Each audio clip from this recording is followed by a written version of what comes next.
ಪ್ರಧಾನಿ ನರೇಂದ್ರ ಮೋದಿ ಅವರ ದೂರದೃಷ್ಟಿಯ ನಾಯಕತ್ವದಲ್ಲಿ ದೇಶದ ಕೃಷಿ ವಲಯ ಹೊಸ ಎತ್ತರಕ್ಕೆ ಏರಿದೆ.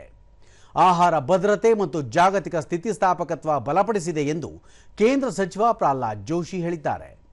ಈ ಕುರಿತು ಸಾಮಾಜಿಕ ಜಾಲತಾಣದಲ್ಲಿ ಮಾಹಿತಿ ಹಂಚಿಕೊಂಡಿರುವ ಅವರು, ಆಹಾರ ಉತ್ಪಾದನೆ 2013-14ರಲ್ಲಿ 265.5 ದಶಲಕ್ಷ ಮೆಟ್ರಿಕ್ ಟನ್ನಿಂದ 2024-25ರಲ್ಲಿ 357.73 ದಶಲಕ್ಷ ಮೆಟ್ರಿಕ್ ಟನ್ಗೆ ಹೆಚ್ಚಳವಾಗಿದೆ.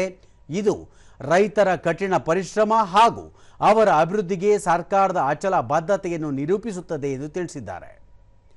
ಪ್ರಧಾನಿ ನರೇಂದ್ರ ಮೋದಿ ಅವರ ನಾಯಕತ್ವದಲ್ಲಿ ದೇಶದಲ್ಲಿ ರೈತರು ಕನಿಷ್ಠ ಬೆಂಬಲ ಬೆಲೆ ಖಚಿತಪಡಿಸಿಕೊಳ್ಳಲು ಹಲವಾರು ಕ್ರಮಗಳನ್ನು ಕೈಗೊಂಡಿದ್ದು, 2004-14ರಲ್ಲಿದ್ದ 7 ಲಕ್ಷ ಕೋಟಿ ರೂಪಾಯಿಯಿಂದ 2014ರಿಂದೀಚೆಗೆ 26 ಲಕ್ಷ ಕೋಟಿ ರೂಪಾಯಿಗೆ ಹೆಚ್ಚಳವಾಗಿದೆ.